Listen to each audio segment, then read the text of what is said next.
Prabowo Subianto, calon presiden nomor urut 2 sekaligus Menteri Pertahanan, Menhan, RI membawa kembali Annisa, seorang tenaga kerja wanita, TKW, ke tanah air. Annisa sebelumnya terlantar di Malaysia karena paspornya ditahan oleh agen.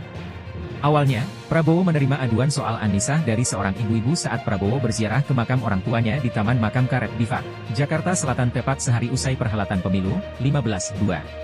Perempuan bernama Eni itu berlari mendekati Prabowo, sambil berteriak dan menangis meminta agar Prabowo dapat membantunya memulangkan anaknya yang sudah 5 tahun bekerja di Malaysia namun tidak bisa pulang. Setelah mendengar curhatan Eni, Prabowo meminta sekretaris pribadinya Rajiv Sutirto untuk menghubungi Ketua Jaringan Merah Putih, JMP, yakni Nanik Sdiang, agar bisa memulangkan Annisa. 2 minggu berselang, surat izin kepulangan tanpa paspor dari imigrasi Malaysia pun keluar pada Kamis 14 Maret dan Annisa bisa menginjakkan lagi kakinya di tanah air bertemu dengan sang ibunda dan anaknya. Annisa tiba di Jakarta disambut isak tangis haru kedua anaknya dan sang ibu. "Terima kasih, Pak Prabowo, ibu saya sudah pulang," ujar anak perempuan Annisa sambil terisak tangisannya.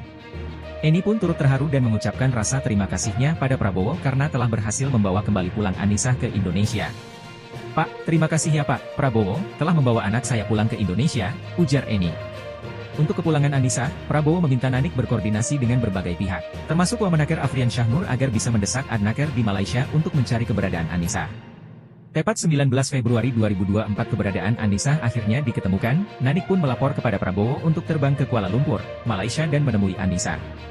Setelah bertemu, terkuak fakta bahwa Annisa adalah TKW legal yang diberangkatkan dari Indonesia melalui agen dan juga menggunakan paspor. Annisa pertama kali ditempatkan bekerja di Singapura tahun 2018. Belum setahun di Singapura, Annisa dipindahkan oleh agennya ke Malaysia. Namun, saat bekerja di Malaysia, Annisa ditempatkan di keluarga yang memiliki banyak anak sehingga selain momong anak-anak majikannya, Annisa juga harus bekerja mengurus rumah. Dengan demikian, waktu kerjanya sangat melelahkan, yaitu hampir 24 jam per hari. Annisa pun tidak sanggup menanggung beban pekerjaan itu dan mencoba berkali-kali meminta pada agen yang menyalurkannya bekerja untuk dipulangkan ke Indonesia. Namun, agennya tidak menggubris. Annisa pun tetap berusaha kembali menghubungi agennya untuk meminta paspor dan dokumen penting lainnya yang ditahan. Ternyata agen tersebut diketahui sudah gulung tikar. Tidak tahan lagi beban kerja berlebih itu, Annisa pun nekat kabur dari rumah majikannya untuk bekerja di tempat lain secara paruh waktu. Di saat yang sama, Annisa berusaha untuk mencari dokumen pribadi miliknya agar bisa pulang ke Indonesia. Adapun Annisa terdesak biaya lantaran harus membayar denda overstay ke imigrasi Malaysia dengan total Rm3.100. Usai Nanik mendengar kronologi yang menimpa Annisa, ia pun tak bisa serta-merta langsung memboyong Annisa ke tanah air. Nanik kemudian kembali melapor pada Prabowo dan Prabowo menanggung semua urusan termasuk biaya administrasi Annisa dan tiket pulang ke Indonesia.